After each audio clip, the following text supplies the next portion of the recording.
Welcome back to A Celtic State of Mind. I'm Paul John Dykes, and this afternoon I'm delighted to be joined by Sean Connolly, dialing in from Australia. We're here to talk about St Mirren 0 and Celtic 2. Sean, what do you make of that first half in a nutshell? Well, it's interesting, isn't it? That's, if I'm not mistaken, that's 4 games in a row now. We've been 2-0 up at half-time, and I feel like they've gone pretty much the same way. Each game, we've been excellent, playing great football, a lot of strong performances, a couple of controversial shouts, but overall, we've dominated those games in both possession, chances, everything. And if it's going to go the same way as the last few weeks, then we'll probably dominate the next 15 minutes, make some subs, and then ease off in the last half hour. And I hope that's not the case, but we have been excellent so far. I'm very pleased. St Mirren away is a very difficult tie. We have been well worth this 2-0 lead.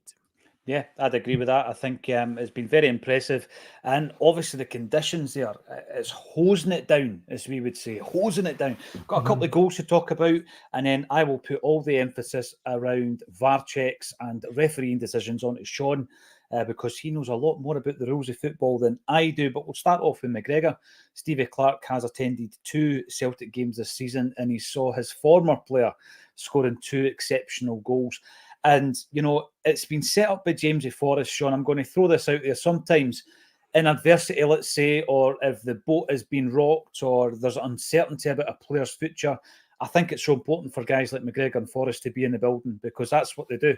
They just step up and they do it week after week. They are our constant, aren't they? And they've done it to open the scoring today.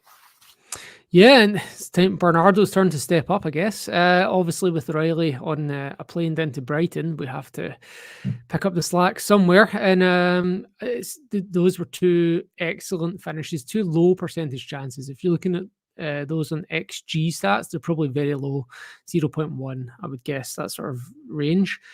So to get 2 goals that way is really good work. And I wonder if that's been worked on at training, because it didn't look like it was a fluke. Obviously, that's McGregor's second so far. Hatate's no stranger to it. O'Reilly bags a few in the past. And yeah, when you're playing a low block like that, I wonder if they have purposely been training to shoot through bodies, because it looked like they were consciously using the bodies in front of them as kind of blocks for the goalkeeper's vision, and hitting those low shots with good power. And there was another one Hatate put just wide that suggested this was not just an accident. It suggested a tactical decision. Yeah, I think so. By the way, I need to bring this up, Sean, because he gets stick alongside Taylor quite a lot in the comments. So when someone is praising Scales, let's bring it up. I think Scales has played really well today. I mean, these are the games, though, Sean, that you think, aye, absolutely. He looks really comfortable at this level with this standard. Brilliant tackle near the end of the first half. And you can have that, but you can also have on the other side of that saying, I still want someone to step up, someone who is an improvement, someone of quality, maybe at the same level as Carter Vickers or better. And I think it's all right to have both of those sides of the argument. Yeah, absolutely. But, you know, for a match day analysis, we can focus on Scales has been good. He's played well. I think there was Greg Taylor puts the ball out of play under no pressure about 4 minutes into the game. And the first thing that pops into my head is, if that's Scales, he gets lambasted. You know, but Greg Taylor does it, gets away with it. If Carter Vickers does it, he gets away with it. Everyone apart from Scales gets away with it. And the reason for that might be that Scales has the weakest pedigree of those players, as much as coming from Kilmarnock counts as pedigree.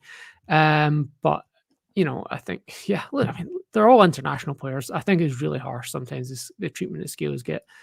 And I was really watching out for other mistakes in the defence to try and just to kind of put a tag of, this would have been highlighted if it was Scales kind of thing to it. And to be fair, there wasn't many. That's why I've mentioned that Greg Taylor one and no others. But then that piece of defensive play from Scales just 3 minutes before 45, in the 42nd minute, that was actually a really impressive piece of defensive play as well. And which is not to say St Mirren have put us under pressure, they've not, but you know, they're going to get forward every now and again, and that was a good ball into the box, and Scales dealt with it really well. And he has been probably, I don't know, I say the best defender, but he's been very solid and potentially the best defender. Yeah, and it's all right to say that as well. Absolutely. Hugh Adams, Celtic will see the best of Bernardo now. I think Bernardo needs to step up, but also so does Hatate, right? Now, I think we've seen it today, what he's capable of, Sean. He didn't have a great season last season. I know that injury played its part in that. It was a stop-start campaign for him. But, when you hear that someone like Matt O'Reilly's leaving the building, you think, right, Rio has to contribute more. And he needs to contribute more with the goals and the assists. He's looked dangerous in the first half, and he's shown us what he's got in his locker. I mean, I said before the game, actually, Sean, Rio will lose the ball. It's going to happen virtually every game. He's not one of these guys that will have your 98% pass success rate and all this stuff, because he takes a lot of risks. But what he does bring to the table, we've seen that in the first half. And I just think it's a case of getting the consistency in Reo Hatate's play now. Yeah, and I think we also oversimplify it a bit when we talk about Rio losing the ball, and it's particularly with his forward passes. When we're talking about incisive through passes and low percentage chance, we kind of pick up on that and go, "That's why Rodgers doesn't." I'm not even sure that's the case. Like, one thing that he seems to have added to his game is that when a ball comes from Greg Taylor, for example, and Hatate has his back to the opposition goal, like, somewhere near the halfway line, but not quite, because we play so high. And what he's done in the past, I guess, is he'll either try and take it in turn, or he'll try and find the short pass. Whereas players like O'Reilly or would do a first time pass around the corner to the other and basically do a switch. It's not quite a switch because it's not a long cross field, but by doing that first time pass across to the centre back is free or the full back is free, it constitutes a switch and it opens up play on the other side. And I've noticed Hatate do that a couple of times in this half, and it's not something I've noticed him do too often. That's more of an O'Reilly thing. That's more something that he was very good at. And I think in games like today, that's a very necessary tactic. Games at Celtic Park, maybe sometimes it is better to take the ball and turn and find the short pass. But I think in games like today, that's a necessary thing. And he did it well so far today. He's playing well so far. Yeah, I totally agree with you. We've got a comment coming in from George before I bring some of the others, which will inevitably touch on the refereeing decisions and the 2 penalty shouts that Celtic had. George Nicholson, that's some finish from Rio. And as Sean said before, there was a second one near the end of the half as well that he seemed to catch pretty well, and it goes wide. There was another one that's gone over for a corner. He looks as though he's in the mood. Let's get some of the comments in here. We've got Idah. Quite a lot of comments coming in about Idah. This is his first start since he returned to the club, and I think that Idah is holding up well, but no end product yet, because he seems to be great at finding space and making those runs, Sean, and we are finding him. Is he more naturally right-footed, I think, and a lot of the chances are landing on his left foot, aren't they? That exact thing stood out for me. That the through balls that he's received so far have been onto his left foot, and he's been catching them off balance. And I think that maybe something he needs to work on, or maybe he needs to try and get a bit of composure to kind of come back in and open up play a bit. But yes, that I noticed that exact same thing too. 2 great chances on his left foot that he kind of didn't really get any good purchase on. That's the exact same point occurred to me as well. Yeah, and Stephen O'Rourke, I think it's noticeable not happening for Idah yet today, but give him a chance on his right foot and he's going to open his account, I'm sure. Kevin Byrne comes in to say Taylor makes mistakes but won't be worrying about losing his place in the team. We had a wee chat, Sean, in the pre-match bulletin in relation to the fact that nobody in that defence has got anybody breathing down their neck for a starting jersey, and I don't think that's healthy. Now, we talk about Taylor, we talk about Scales a lot on this podcast because they're 2 positions I think that they're key areas that we need to improve on. But nobody in that defence has got anybody really pushing for a jersey, have they? And I don't think that's a good situation to be in. No, I couldn't even tell you who the next man up is at centre back. Is it Welsh or Nawrocki? I honestly don't know. But so you're right, it's not healthy. The person you would say is under the most pressure would be Alistair Johnson, but not even that much pressure, to be honest. But no disrespect to Anthony Ralston, we're very happy with him as an understudy, but that's the closest you've got in terms of the next man up. Yeah, it's like we could go on all day about this transfer window we have, and we will continue to for another week at least. And that's just where we're at, and it's not ideal, but it's arguably a better case than where we were last year, where we had Nawrocki and Lagerbielke starting against Kilmarnock at Rugby Park. So you could argue it's better in that sense. Yeah, I think that was a really important point that was made last week, actually, when we looked back at that game and we compared it to the first round of the League Cup this time round against Hibs. And we all agreed, didn't we? We are in a much better position, actually, than we were back then a year previously. Claire Manari, you have also noticed that you're picking up on a lot of conversations in and around the commentary team. Yes, they need muted. I don't know what the setup is.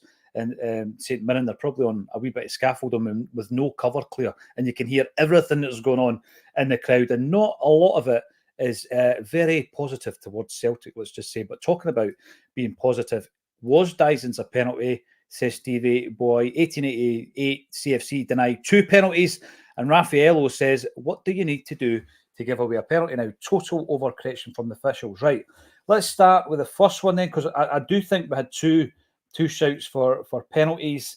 And when you're looking at them from your perspective, Sean, what's your take on the penalty shouts? Because, listen, I know I'm biased. I'm a Celtic supporter. I am biased towards Celtic. And I think that when I ask you your view on this, what you tend to do is you tend to look at it from a referee's perspective as well. So we've got 2 shouts here. What did you make of both of them?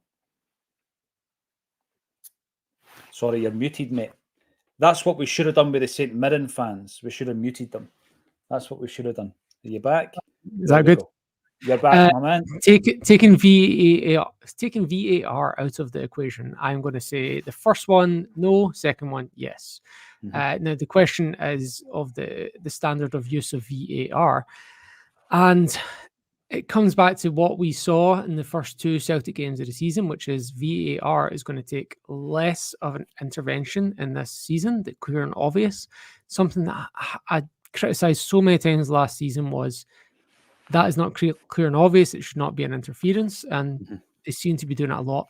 But then it kind of highlights just how bad the decision was for that Dessers goal to overturn the referee's call against St Johnstone, because that is the one outstanding moment where VAR intervened to kind of create an overturn that's really not chimed with the kind of ethos that they seem to be putting across this year. VAR should be clear and obvious. I'm going to say I'm okay with VAR's action in this match. I'm going to say the ref got the first one right and the second one wrong. It should have been a penalty on the second one. Yeah, but in terms of the intervention, I'm happy that it's doing less. I'm happy that it's quicker checks. I don't want VAR re-refereeing games. We've seen that, and that worked against us too much in the past. And I'm happy with that aspect of it, despite the fact I think one decision was correct and one was wrong. Does that make sense? Absolutely, yeah. And by the way, this is the thing. We're sitting here and it's pretty comfortable. It's 2-0.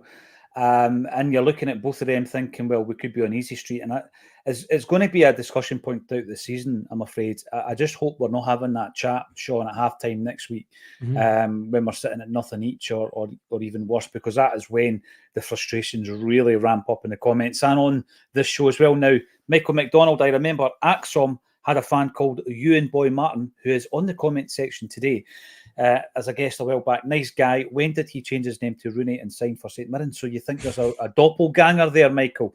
And the big fella Ewan is on the comments today. John Cunningham, let's hope that Hatate stays injury-free. Then we have the player to move into that position, use the money too. Celtic fans' view comes in to say, just think how good the Celtic side would be if we added a couple of good quality players to it, especially with like-for-like subs. I think we're now at a stage, and this is probably unlikely at this point in the transfer window, where I think we need, I was saying 3 or 4 quality players before. I think we're probably 4 or 5 now that O'Reilly's gone, and there's no way we're signing 5 players of quality this week. I don't think, Sean. I wouldn't have thought so. It's 7 days left or whatever, even less than that, 6 days. If we get 3, I guess that's okay. But at the end of the day, it's not been a good enough window. And yeah, 5 would be amazing if they're good quality, but I will settle for 3 at the moment and be content. Yep, I want to see the pictures on the park of all 5 lined up with the new kits on. But like you say, I'm not sure it's going to happen. We will see. Let's go and enjoy the second half, though. Celtic are 2-0 up at a wet St Mirren Park, and hopefully we can add to that with regards to the scoreline. I predicted 3-1 at the beginning of the game, Sean. What's your prediction for this one? Well, I'd predicted 2-1, so I hope I'm quite wrong. Well, based on previous weeks, I'm going to go 3-0. 3-0, like it. Right, go and enjoy the second half. We'll see you at full time. And thanks for joining us on A Celtic State of Mind. Yeah, well.